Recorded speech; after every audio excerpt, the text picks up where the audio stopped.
안녕하세요. 파이만입니다. 아마 장야동을 가르치는 치료사라든지 아니면 학교에서 아이들을 가르치는 선생님들 중에서 아마 수학 과목을 제일 가르치기가 어렵다고 생각을 하고 있을 거예요. 아마 집에서 아이들을 키우시는 부모님들도 내가 이 정도 수학을 좀 가르칠 수 있지 않을까라고 생각해서 많이 가르치고 있는데 실제로는 학년이 올라갈수록 점점 더 어려워진다라는 거죠. 그래서 이상하게도 한국의 많은 학생들이 수학을 즐겁게 즐기지 못하고 사실 점점점 수학을 어려워하는 수학에서만큼 상당히 아이들이 자신의 능력을 발휘하지 못하고 수학 포기자가 되는 안타까운 현실이 되고 있어요.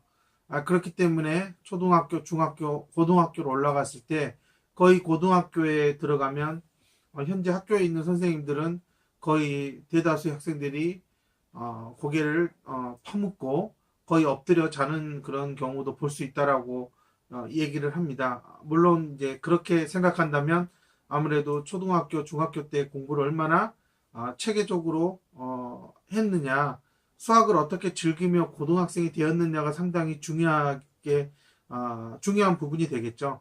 근데 또 한편으로 더 내려가 보면 과연 이 아이들이 초등학교 입학하기 전에 유치원을 다닐 때 어린이집을 다닐 때 과연 5세, 6세, 7세 때 이 수학에 대한 즐거움을 어떻게 접목시켰냐라는 거죠.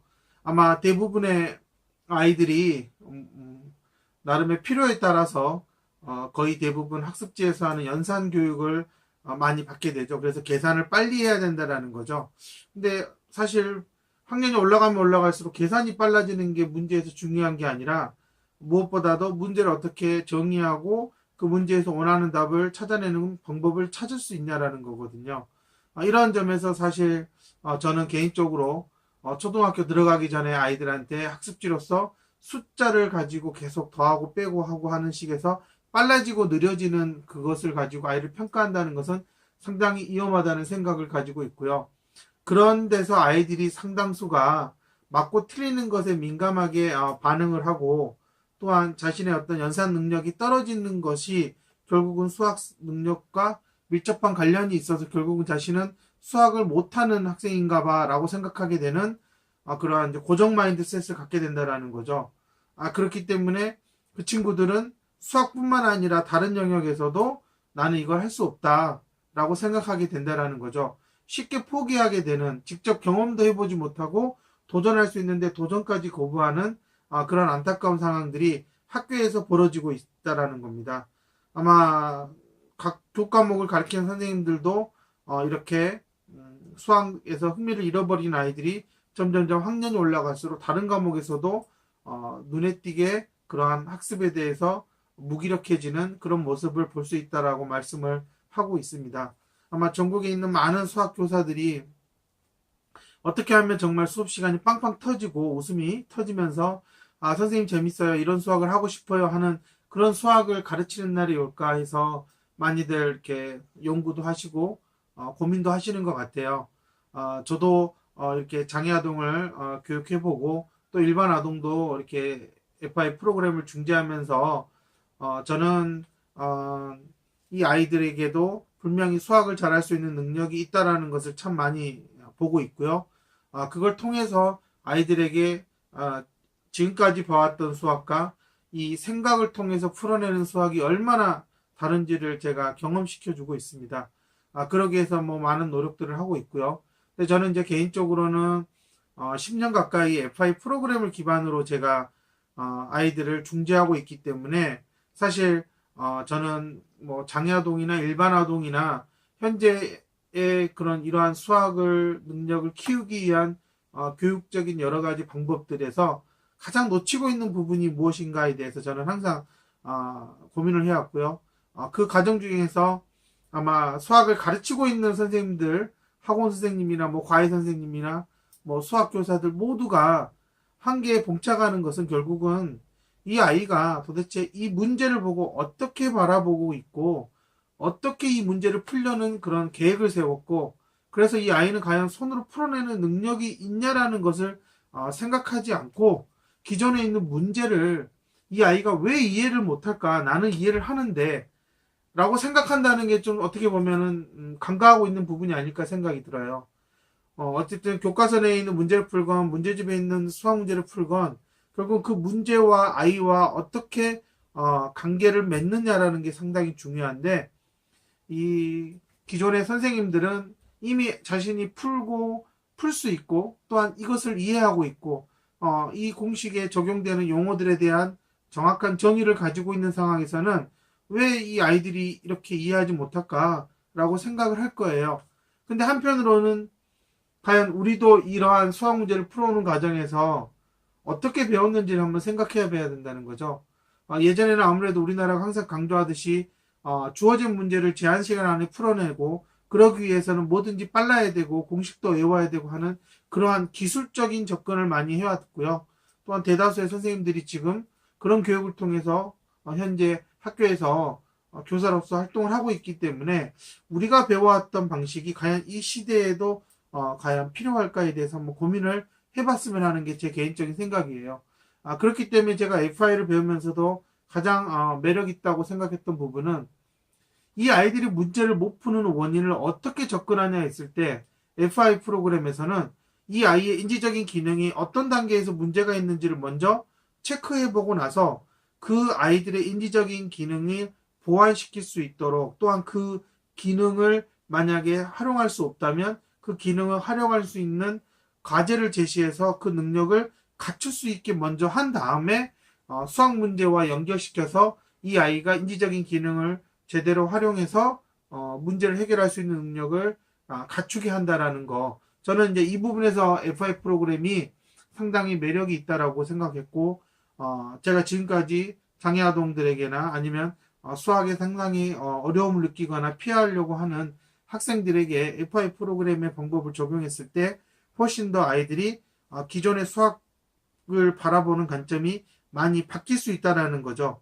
그렇기 때문에 수학은 딱딱하지 않고 어렵지 않다. 내가 충분히 생각하고 문제를 읽으면 해결할 수 있다라는 거예요. 그러한 점에서 수학은 수학 과목 안에서 머무르는 게 아니라 좀 더 확장시켜서 일상생활에도 사용할 수 있다라는 거. 너무나 일상생활에 필요한 부분인데 사실 우리가 그걸 일일이 다 보지 못한다는 거거든요. 그렇기 때문에 수학은 앞으로 21세기를 살아가는 아이들한테는 상당히 중요한 과목이죠. 단순히 대학을 들어가기 위해서 1등급을 받아야 되고 하는 그런 문제가 아니라 많이들 강조하는 4차 산업혁명의 얘기를 들더라도 결국은 수학을 얼마나 잘하는 아이냐에 따라서 이 아이가 이 4차 혁명 시대에 살아남을 수 있느냐 아니면 단순 노동자로 전락하느냐의 그런 기로에 서 있다고 저는 생각이 들고요. 그렇기 때문에 수학은 문제를 풀어서 답이 나오는 과정이 중요한 게 아니라 그 답을 찾아가는 그러한 여러 가지 가능성, 그 대안을 찾아가는 곳에서 아이들의 창의적인 사고력이 더 클 수 있다라고 저는 생각이 듭니다. 아마 학교에서 뭐 여러 가지 정책적으로도 수학을 아이들에게 더 재밌게 하기 위해서 많은 시도들이 일어나고 있어요. 지역마다 뭐 교육부에서도 다양한 수학을 활성화시키는 그런 방법들이 나오고 있어요. 근데 제일 안타까운 부분은 수학 교과서를 바꾸고 문제집을 바꾼다고 해서 과연 아이들이 그 변화에 만족할까라는 거죠. 진정 아이들은 자신들이 풀지 못했던 문제를 풀 수 있는 능력을 갖기를 원한다는 거예요. 그렇다면 이제는 좀 학생의 입장에서 바라봤을 때 내가 정말 이거를 풀고 싶은데 나는 진짜 이것을 왜 어느 순간에 막힐까라고 할 때 내 속에 있는 인지적인 기능이 뭔가 어딘가에서 어긋나 있다라는 것을 안다면 그래서 그것을 자기가 수정할 수 있다라는 것을 경험하게 해준다 그러면 정말로 어떤 문제든지 계속 도전하고 거기에서 해결해 나가고 그리고 또 성취해 나가는 그래서 더 어려운 과제를 계속 도전해 나가면서 자신의 사고력을 더 높일 수 있지 않나라고 저는 생각을 합니다. 그렇기 때문에 저는 이 FI 프로그램이 빨리 한국에 많이 보급되어서 점점 더 아이들이 생각을 통해서 학교의 공부들을 해결해 나가는 그래서 자기가 좀 더 참여하고 적극적으로 자신의 의사를 발표하는 그러한 능력을 갖추고 또한 발현할 수 있는 공간이 학교가 되었으면 하는 바람이 큽니다. 이 방송을 보고 있는 학교 선생님, 뭐 학원 선생님이나 아니면 가해 선생님들, 내가 알고 있는 수학을 과연 이 수학을 어려워하는 친구들에게 어떻게 이해시킬 수 있을까? 그리고 이 아이가 이 문제를 통해서 어떻게 보람을 느끼게 할 수 있을까를 정말로 알고 싶다면 이 FI의 존재 방법에서 그 해답을 찾을 수 있을 것입니다. 문제를 어떻게 바라보고 접근하느냐, 이것은 철저하게 학생 중심에서 아이의 현재 수준의 능력을 정확하게 판단한 다음에 해야 된다는 게 제 개인적인 생각이고요. 저는 이렇게 소수의 학생들을 현재 가르치고 있지만 그 학생들을 제가 이렇게 개인별로 하나둘씩 인지적인 기능을 향상시키면서 수학 문제로 접근했을 때 상당히 아이들이 유연하고 탄력적인 사고력을 보여주고 있고 문제의 수준이 달라져도 잘 적응하고 있다는 점에서 저는 확신을 가지고 있고요.